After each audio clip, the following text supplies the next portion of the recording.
Greetings.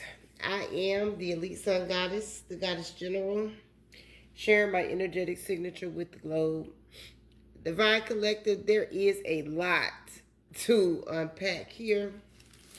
I'm going to start this out with, I started the read with trying to connect what Spirit was showing me about the word transsexuality.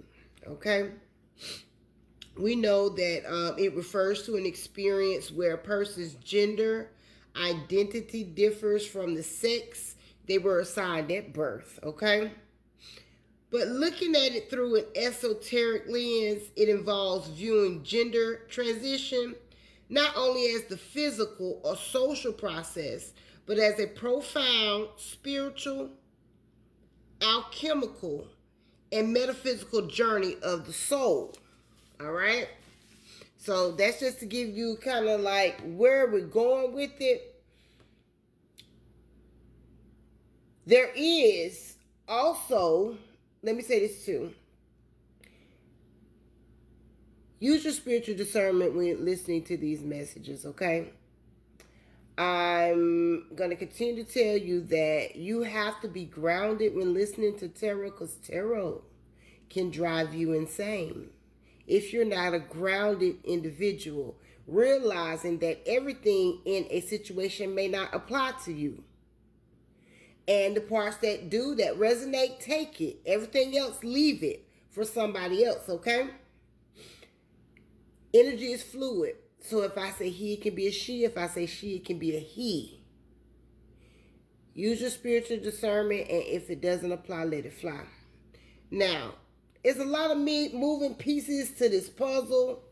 So again, everything may not resonate, but again, take what does. But there is the significance to someone who's a transgender. I saw 212. A transgender. There's also a significance to someone that is on the fence about changing their identity. Okay? This could be someone that was connected to the collective. Okay? And whatever kind of relationship, that could have been a marriage. That could have been some type of family relationship, because we have the Hermit up here. So this is someone who is on the fence because of social norms or religious traditions, okay?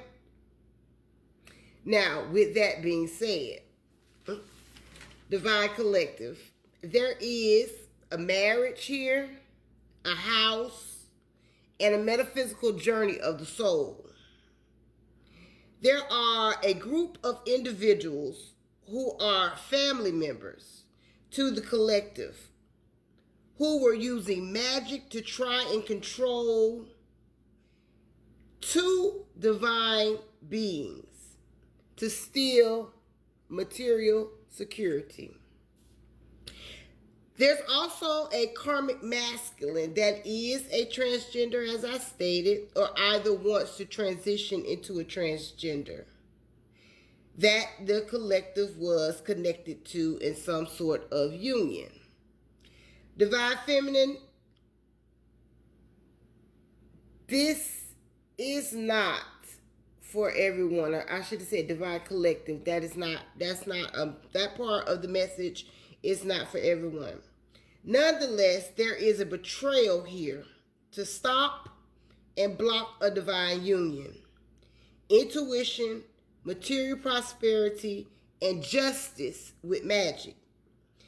This has been an epic fail by you and your masculine's family, because that group, this Three of Cups, got family all over it, okay? These would be people that are connected to religious organizations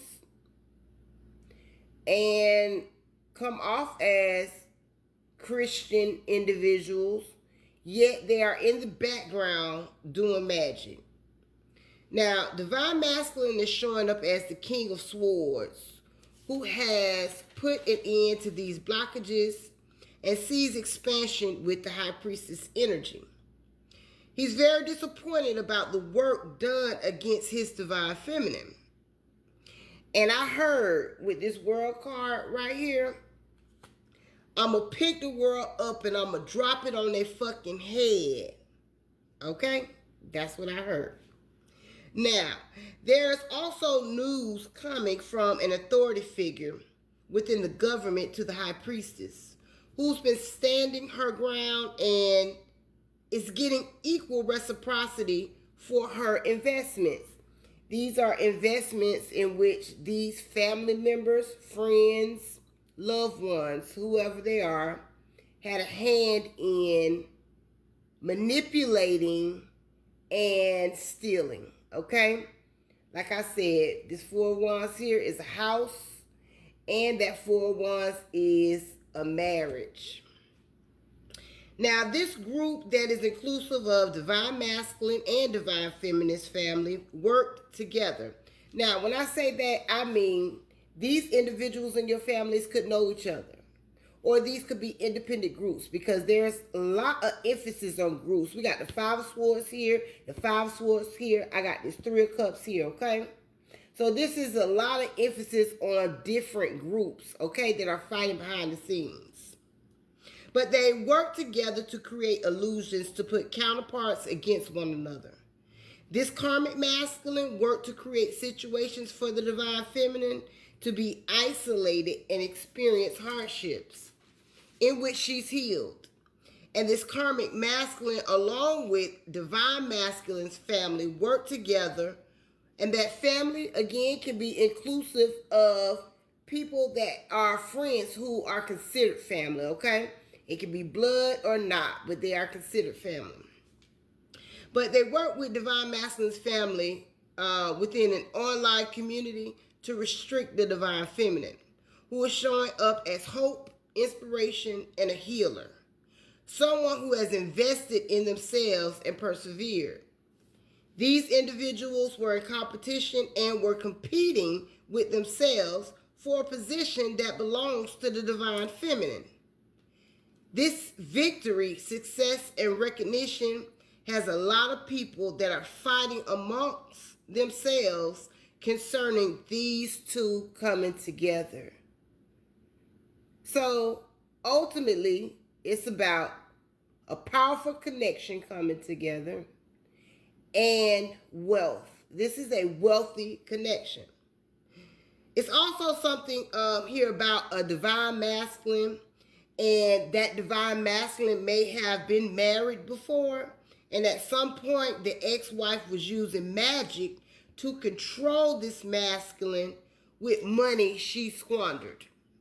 So whoever that's for, take it how it resonates.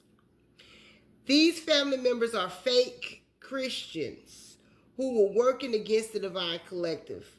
So in a nutshell, divine masculine and divine feminine both have jealous, envious family members, old love connections, who involves a few different groups who practice magic to try and control two powerful individuals who have awakened to their power, ascended, and are fully aware of the deception of trying to keep each other away from one another, stealing from these individuals, lying on these individuals to create false narratives, and allowing their envious and jealous spirits to commit cyber crimes and put themselves in a position with law they cannot get out of.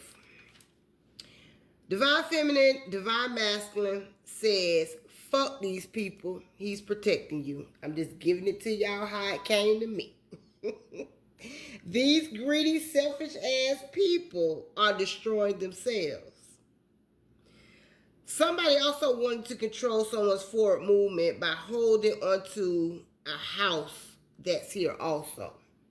So when I said that this was a divine connection, I'm not divine connection, but this was a marriage, this was a connection. This could have been the divine masculine, or it could be divine feminine, or it could be both. Again, take it how it resonates.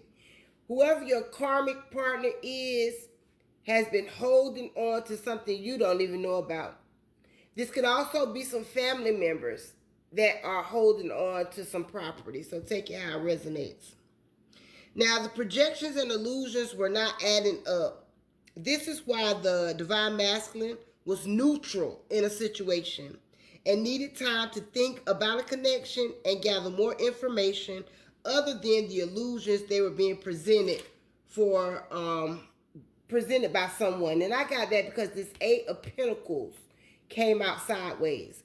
And sideways is normally a person being on the fence, okay? So when a person is on the fence, they are not sure and need more time to think. They stay neutral because they don't agree with either side. And then they wait because they need more facts before they can choose or move forward or make a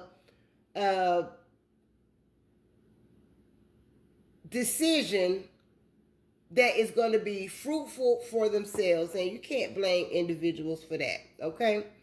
I also had here, now that inheritance, that 10 of Pentacles up there, that says squandered and stolen. That 10 of Pentacles is representative of actual wealth because we got this Ace of Pentacles right here.